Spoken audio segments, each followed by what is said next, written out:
নমস্কাৰ আশা কৰোঁ আপোনালোক আটাই কুশলে মংগলে আছে আজি সমগ্ৰ বিশ্ব কৰোনা ভাইৰাছক লৈ আতংকিত আজি আমি এনেকুৱা এজন ডক্টৰৰ কথা পাতিম যিজনে প্ৰথমেই পৃথিৱীক সজাগ কৰি দিব খুজিছিল এটা মাৰাত্মক ভাইৰাছৰ বিষয়ে সেই ভাইৰাছটো হৈছে কৰোনা ভাইৰাছ কিন্তু চীন দেশৰ চৰকাৰে সেয়া হ'ব নিদিলে যথাসময়ত যদি চীন দেশৰ চৰকাৰে উচিত ব্যৱস্থা গ্ৰহণ কৰিলে হয় তেতিয়াহ'লে বিশ্বব্যাপী এই কৰোনা ভাইৰাছৰ দ্বাৰা সমগ্ৰ জনগণ আতংকিত হোৱাৰ বা সংক্ৰমিত হোৱাৰ কথা আহি নপৰিলেহেঁতেন যিজন চিকিৎসকে বিশ্বব্যাপী সন্ত্ৰাসৰ সৃষ্টি কৰা কৰোনা ভাইৰাছৰ কথা সৰ্বপ্ৰথম উজাগৰ কৰিছিল তেওঁৰ নাম হ'ল লি উইলিয়ান তেখেতৰ জন্ম 1986 চনৰ 12 অক্টোবৰত চাইনাৰ বেইজিঙত হয় সৰুৰে পৰা তেওঁ অতি তীক্ষ্ণ বুদ্ধিৰ ছাত্ৰ আছিল তেওঁ বাস্কেটবল খেলি ভাল পোৱাৰ লগতে মানুহৰ লগত কথা বতৰা পাতিও তেওঁ ভাল পাইছিলে সৰুৰে পৰা তেওঁ যথেষ্ট তীক্ষ্ণ বুদ্ধিৰ ছাত্ৰ আছিল আৰু সকলো পৰীক্ষাতে তেওঁ ভাল মাৰ্কছ লৈ তেওঁ উত্তীৰ্ণ হৈছিল এনেদৰে তেওঁৰ শিক্ষা জীৱন আগবাঢ়ে আৰু 2004 চনত নেশ্যনেল কলেজ এন্ট্ৰেন্স এক্সামিনেশ্যনত তেওঁ উত্তীৰ্ণ হৈ উহান ইউনিভাৰ্চিটিৰ স্কুল অফ মেডিচিনত তেওঁ এটা 7 বছৰীয়া ইন্টিগ্ৰেটেড প্ৰগ্ৰেম কোৰ্ছ এটা তেওঁ জইন কৰে এই কোৰ্ছ শেষ কৰি তেওঁ 2011 চনত উহান স্থিত চেণ্ট্ৰেল হস্পিটেলত চকুৰ ডক্টৰ হিচাপে তেওঁ কৰ্মজীৱনৰ তেওঁৰ আৰম্ভণি কৰে এগৰাকী চিকিৎসক হিচাপে তেওঁ তেওঁৰ কৰ্ম আৰু তেওঁৰ আচৰণৰ দ্বাৰা সকলোৰে মাজত যথেষ্ট জনপ্ৰিয় আছিল চিকিৎসা সেৱাত তেওঁ নিজকে সম্পূৰ্ণৰূপে উৎসৰ্গিত কৰি নিজ সেৱা তেওঁ আগবঢ়াই গৈ সকলো ঠিকেই চলি আছিল কিন্তু 2019 চনৰ ডিচেম্বৰ মাহত ডক্টৰ লিয়ে মেছেজ কৰি 7জন কনফাৰ্মড SARSৰ কেছ তেওঁ কাম কৰা উহান স্থিত চিকিৎসালয়ত ধৰা পৰা বুলি অৱগত কৰে আৰু এই আটাইকেইজন ৰোগীৰ সম্পৰ্ক চি ফুড মাৰ্কেটৰ লগত থকা বুলি তেওঁ জনায় আৰু লগতে এই আটাইকেইজন ৰোগী কৰোনা ভাইৰাছৰ দ্বাৰা সংক্ৰমিত বুলি অৱগত কৰে পৰৱৰ্তী সময়ত তেওঁ ৰোগীসকলৰ যিখিনি ডায়েগনচিছ ৰিপৰ্ট তাৰপিছত যিখিনি চিটি স্কেন ৰিপৰ্ট এই গোটেই কথাখিনি গোটেই তথ্যখিনি তেওঁ এই উইচেট গ্ৰুপটোত শ্বেয়াৰ কৰে আৰু লগতে তেওঁ কয় যে এই SARS ৰোগীকেইজন কৰোনা ভাইৰাছত আক্ৰান্ত উইচেট গ্ৰুপত এই তথ্য দেখি তেওঁৰ লগৰ বন্ধু এজনে ডক্টৰ লিক সাৱধান কৰি কয় আমি এই ভাইৰাছ আৰু চীন চৰকাৰ উভয়ৰে পৰা সাৱধানে চলা উচিত কাৰণ কিয় চীন চৰকাৰে এইবোৰ কথা গম পালে আমাৰ উইচেট গ্ৰুপটো বন্ধ কৰি দিব পাৰে লগতে মিষ্টাৰ লিক তেওঁৰ বন্ধুৱে সাৱধান কৰি কয় যে এই ইনফৰমেশ্যনবোৰ যাতে তেওঁ অন্য কোনো গ্ৰুপত সাৰ্কুলেট নকৰে কিন্তু এই পাৰ্সোনেল উইচেট গ্ৰুপৰ কথাবোৰ কিবা প্ৰকাৰে আন কিছুমান মাধ্যমত বিয়পি পৰে আৰু সমগ্ৰ তথ্য বিভিন্নজনৰ মাজত যেতিয়া বিয়পি পৰে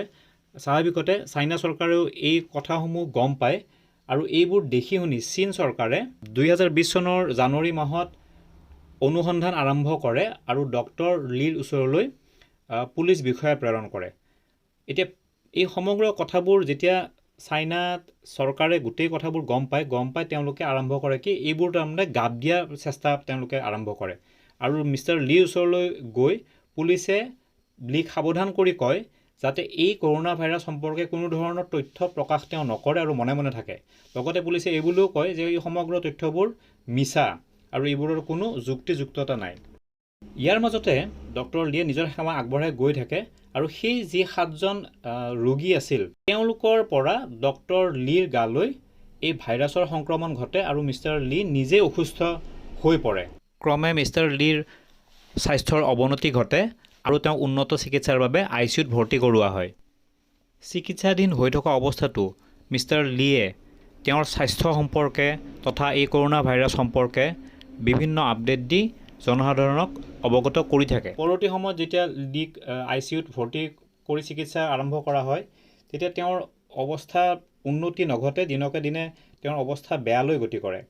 ডক্টৰ লি এজন অতিকৈ সাহসী আৰু এক্টিভ ব্যক্তি আছিল চীন চৰকাৰৰ কঠোৰ নীতি নিৰ্দেশনালৈ তেওঁ কেৰেপ নকৰি সময়ে সময়ে তেওঁৰ স্বাস্থ্য সম্পৰ্কে তেওঁৰ শাৰীৰিক অৱস্থা সম্পৰ্কে আৰু এই ডিজিজটোৰ সম্পৰ্কে এই কৰোনা ভাইৰাছটোৰ সম্পৰ্কে তেওঁ বিভিন্ন তথ্য ছ'চিয়েল মিডিয়াত তেওঁ আপলোড কৰি গৈ আছিল শেহতীয়াকৈ এখেতে 2020 চনৰ 31 জানুৱাৰীৰ দিনা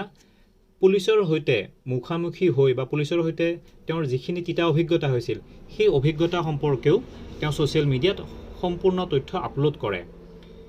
এই সকলোবোৰ দেখি শুনি জনগণে প্ৰতিক্ৰিয়া দিয়াও আৰম্ভ কৰে, কাৰণ ইতিমধ্যে গোটেই সমগ্ৰ এই ভাইৰাছটোৰ সম্পৰ্কে গোটেই কথাখিনি চীন দেশত গোটেই কথাবোৰ বিয়পি পৰে। এতিয়া চীন দেশত আমাৰ দেশৰ ধৰণে ফেচবুক বা হোৱাটছএপ নাথাকে, গতিকে আমি সেই সময়ত বিশ্ববাসীয়ে বৰ বেছিকৈ এই কথাবোৰ গম পোৱা নাছিলে। পৰৱৰ্তী সময়ত গোটেই বিশ্বই এই কথাবোৰ গম পায় আৰু লাহে লাহে প্ৰতিক্ৰিয়া দিয়া আৰম্ভ কৰে। গতিকে মিষ্টাৰ লিয়ে 31 জানুৱাৰীৰ দিনাখন 2020 চনৰ 31 জানুৱাৰীৰ দিনাখন পুলিচৰ সৈতে তেওঁৰ তিতা অভিজ্ঞতাৰ কথাখিনি তেওঁ শ্বেয়াৰ কৰে আৰু ৰাইজৰ মাজত এই গোটেই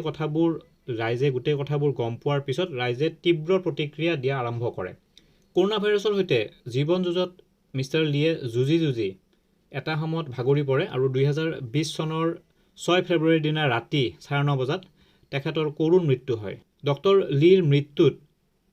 WHO তেওঁলোকৰ অফিচিয়েল টুইটাৰ হেণ্ডেলত শোকবাৰ্তা লিখি টুইটাৰ হেণ্ডেলত তেওঁলোকে পোষ্ট কৰে। গতিকে এনেদৰে এজন দক্ষ চিকিৎসকৰ কৰুণ মৃত্যু হয় আৰু এয়াই আছিল এজন চিকিৎসকৰ কৰুণ কাহিনী। প্ৰিয় দৰ্শক, আপোনালোক সকলোৱে মংগলে থাকক, কুশলে থাকক। চৰকাৰ আৰু প্ৰশাসনে বান্ধি দিয়া নীতি নিৰ্দেশনাসমূহ আপোনালোকে মানি চলক, সাৱধানে চলক, সেয়াই কামনা কৰিছোঁ। আৰু যদি মোৰ এই ভিডিঅ'টো আপোনালোকে ভাল পাইছে তেতিয়াহ'লে মোৰ এই পংকজ শৰ্মা নামৰ ইউটিউব চেনেলটো আপোনালোকে ছাবস্ক্ৰাইব কৰিব, ভিডিঅ'সমূহ আপোনালোকে শ্বেয়াৰ কৰিব, ভিডিঅ' লাইক কৰিব আৰু কমেণ্টত আপোনালোকৰ মতামত জনাব। ধন্যবাদ।